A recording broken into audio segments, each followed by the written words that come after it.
आज आपण फक्त 1 कप पोह्यापासून असा जबरदस्त नाश्ता तयार करणार आहे, जो बनवायला सोपा, झटपट तयार होतो आणि चवीला म्हटलं तर खूपच टेस्टी लागतो। तर नमस्कार मंडळी, मी प्रतीक्षा पुन्हा एकदा आपल्या सर्वांचं आपल्या लंबोदर किचनमध्ये मनापासून स्वागत करते। अगदीच घरगुती साहित्यामध्ये सोडा, इनो असं काहीही न वापरता आणि महत्त्वाचं म्हणजे न तळता आज आपण हा नाश्ता बनवणार आहोत।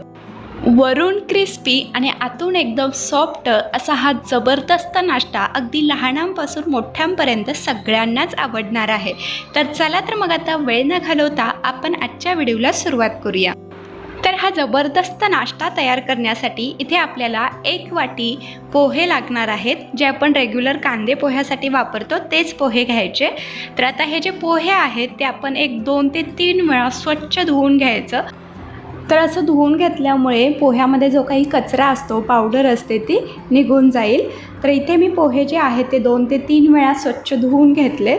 आता यावरती आपल्याला अगदी थोडासा म्हणजे 2 ते 3 छोटे चमचे पाण्याचा हपका मारायचा आहे, जेणेकरून पोहे जे आहेत ते छान मऊसूत भिजतील। तर आता 5 मिनटं आपण हे पोहे असंच भिजत ठेवू। तर इथे अगदी 5 मिनटं झालेले आहेत, पोहे जे आहेत ते छान मऊसूत भिजलेत। तर आता यामध्ये आपल्याला घालायचं आहे उकडलेले बटाटे। तर इथे मी 2 उकडलेले बटाटे घेतलेत आणि ते थंड करून त्याची साल काढून घेतले। तर अशा प्रकारे आपल्याला हे किसून घालायचे, म्हणजे छान अगदी एकसारखे बारीक होतात। तुम्ही हवं असेल तर पावभाजी मॅशरने मॅशसुद्धा करू शकता। तर इथे मी बटाटे देखील छान किसून घेतलेले आहेत। आता यामध्ये आपल्याला काही मसाले घालायचे आहेत। यामध्ये मी इथे 1 चमचा लाल तिखट तुम्ही तुमच्या आवडीनुसार कमी जास्त देखील करू शकता। त्याचबरोबर चवीपुरतं मीठ देखील घालायचं आणि इथे मी अर्धा चमचा चाट मसाला घालते। जर तुमच्याकडे चाट मसाला नसेल तर अर्धा चमचा आमचूर पावडर घातली तरी देखील चालेल, किंवा अगदीच 1 चमचाभर लिंबाचा रस घातला तरी देखील चालेल। त्याचबरोबर इथे मी 1 चमचा आलं लसूण पेस्ट देखील घालते। 2 मध्यम आकाराचे कांदे अगदी बारीक असे चिरलेत ते देखील घालूया।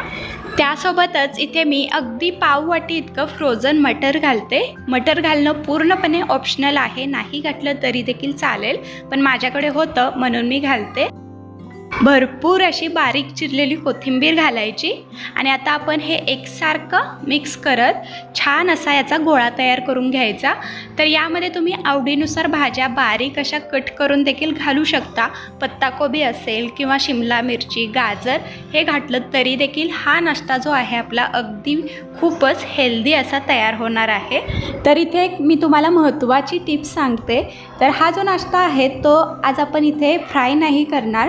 तर जर तुम्ही तेलामध्ये फ्राय करणार असाल तर यामध्ये 2 ते 3 छोटे चमचे बेसन घालायचं, म्हणजे जेव्हा आपण हे जे वडे आहेत ते तेलामध्ये सोडू तेव्हा ते अगदी फुटणार नाहीत। तरी ते मी छान असा याचा गोळा तयार करून घेतलेला आहे। यामध्ये बिलकुल पाण्याचा वापर नाही करायचा हा गोळा मळताना। तर आता आपण याचे छोटे छोटे वडे तयार करून घेणार आहोत। जर सकाळच्या घाईगडबडीत नाश्ता काय बनवायचा हे सुचत नसेल तर हा नाश्ता तुमच्यासाठी अगदी परफेक्ट आहे। हा जो नाश्ता आहे तो बनवायला सोपा आहे आणि अगदी झटपट तयार होतो। तरी ते आपला हा एक वडा तयार आहे। आता याच पद्धतीने मी तुम्हाला आणखीन एक वडा तयार करून दाखवते। तर तुम्ही याला वडा म्हणू शकता, कटलेट्स, पोहा टिक्की असं काहीही म्हटलं तरी देखील चालेल। तर इथे मी सगळे वडे जे आहेत ते तयार करून घेतलेत। तर या प्रमाणामध्ये 3 ते 4 लोकांसाठी हे वडे अगदी पुरेसे होतात। तर आता आपण हे जे वडे आहेत, कटलेट्स आहेत, ते शेलो फ्राय करून घेऊया। त्यासाठी इथे मी एक कढई देखील गरम करण्यासाठी ठेवले।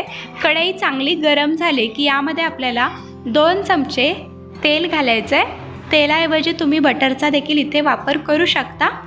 गॅस अगदीच लो टू मिडियम ठेवायचं आहे आपल्याला। आता आपण हे तयार करून घेतलेले जे कटलेट्स आहे ते यामध्ये ठेवूया। गॅसची फ्लेम अगदी लो टू मिडियमच ठेवायची, म्हणजे ते वडे जे आहेत ते अगदी छान आतपर्यंत चांगले फ्राय होतात। तर आता आपण हे दोन्ही बाजूनी छान खमंग तांबूस रंगावरती क्रिस्पी होईपर्यंत भाजून घ्यायचे। तर 1 ते 1.5 मिनटं तरी याला टच नाही करायचा। 1 ते 1.5 मिनटं झाला की आपण हे पलटून घ्यायचे आणि असेच अलटून पलटून आपल्याला दोन्ही बाजूनी छान क्रिस्पी होईपर्यंत भाजून घ्यायचे। तर वडे जे आहेत ते नेहमी शॅलो फ्राय करताना अगदी मंद गॅसवरतीच करायचे, म्हणजे ते वरून क्रिस्पी होतात आणि आतपर्यंत देखील छान असे फ्राय होतात। तर इथे आपले हे जे वडे आहेत ते छान असे शॅलो फ्राय करून झालेले आहेत। तुम्ही याचा रंग बघू शकता आणि वरून हे क्रिस्पी झालेत।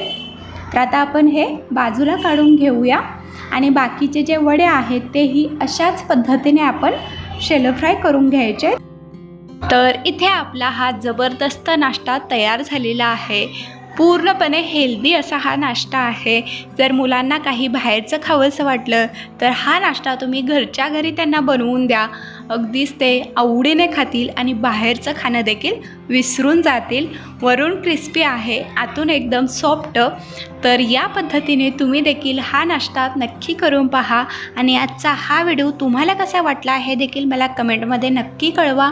व्हिडिओ आवडल्यास लाईक, शेअर आणि सबस्क्राईब करा। पुन्हा भेटू अशाच एका नवीन रेसिपीसोबत, तोपर्यंत धन्यवाद।